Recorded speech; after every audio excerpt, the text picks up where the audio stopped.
तो बच्चों let's read the question. तो इस क्वेश्चन में बोला गया कि largest species rich taxonomic group of plants among the following कौन सा है वो हमें बताना है। जहाँ पे ऑप्शंस हमें दिए गए हैं, ए है fungi, B angiosperms, C is algae and D is gymnosperms.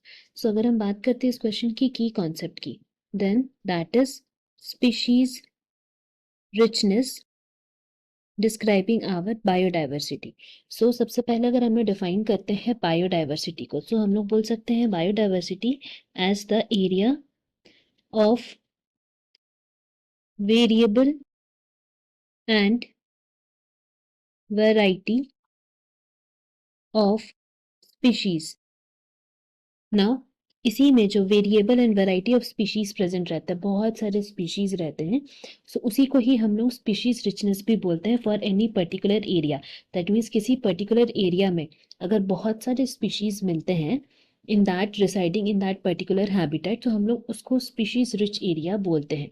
Now according to this हम लोग बोल सकते हैं कि in case of invertebrates, vertebrates and plants, बहुत से ऐसे स्पीशीज हैं जो कि बाकी स्पीशीज के कंपैरिजन में ज्यादा पाए जाते हैं। सच एज अगर हम लोग सबसे पहले बात करते हैं इनवर्टिब्रेट्स, तो इनवर्टिब्रेट्स में वी कैन से कि इंसेक्ट्स का स्पीशीज रिच ग्रुप है। दैट मीन्स इंसेक्ट्स बहुत ज्यादा मिलते हैं as compare to other groups, like other animal groups हो जाएंगे उसमें, क्रस्टेशियन, मोलस्क, उस सब के कंपैरिजन में इंसेक्ट्स ज्यादा होते हैं।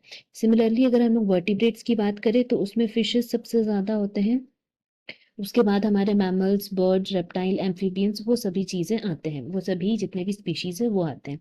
एंड सिमिलरली अगर हम लोग प्लांट्स की बात करें, सो प्लांट्स में यहाँ पे सबसे ज्यादा जो हमें स्पीशीज मिलता है that is from the group angiosperms. मतलब एंजियोस्पर्म्स ग्रुप जो है हमारा, उसमें सबसे ज्यादा अमाउंट ऑफ या सबसे ज्यादा स्पीशीज ऑफ प्लांट्स हमें मिलते हैं।